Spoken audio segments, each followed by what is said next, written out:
I'm telling you what, I love film music. I can't explain it. I don't know why, but I love films, I love movies, and I love the music that goes along with it.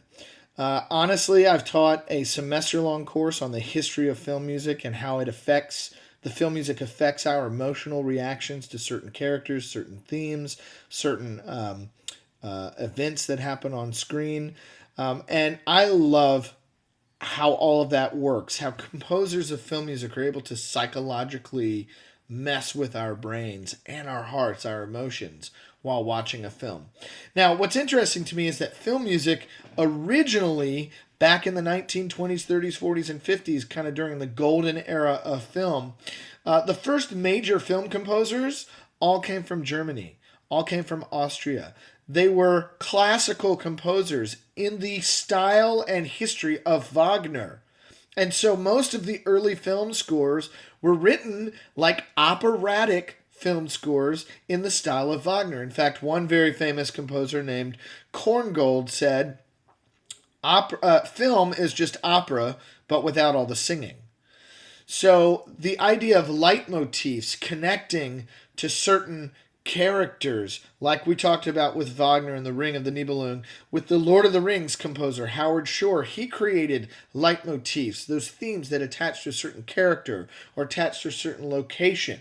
That is very much in vogue. That is how composers were writing music all the way through the 1950s. Now, by the mid 1950s to 1960s, the same movements of avant-garde, crazy experimental music that we're seeing in classical music started to work its way into film as well. Go and watch the slasher scene, the shower scene, I should say, from the original Psycho. Right?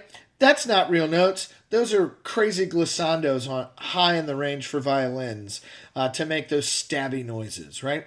That's not a leitmotif. That's just to scare you, right? So the idea of all these big themes and big orchestra, all that started to peter out. And even by the 1980s, most scores were basically a soundtrack, right? And there's a difference between a score and a soundtrack. Score is music written specifically for a film. Soundtrack is all the songs that they borrowed that somebody else wrote. Go watch The Goonies. That score is nothing but Bruce Springsteen, Michael Jackson, and who's the girl who sings "Girls Just Want to Have Fun"? Whoever that is, I'm brain farting right now. Anyway, it's all the big '80s artists of the time, right? But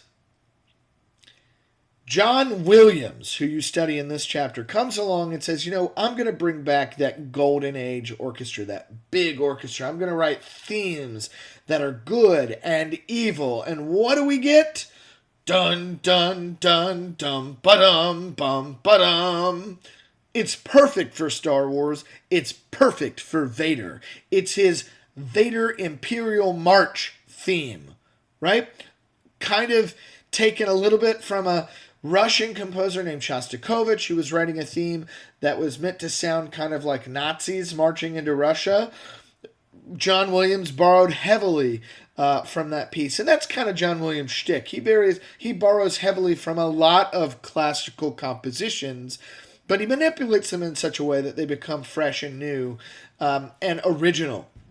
Now, I'm a Star Wars nerd. My name is Luke. I've been called Skywalker my whole life. It's annoying.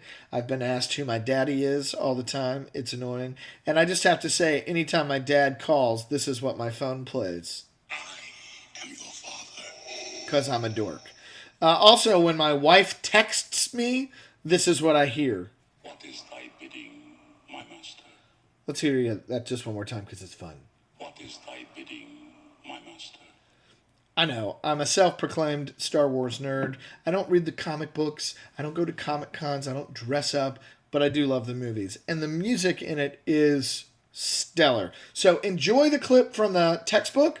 Also check out the video of John Williams conducting the main theme of Star Wars. It's just always nice to watch the composer, who's also a conductor, conduct his own music and do it so well. Check it out. Star Wars, it doesn't suck.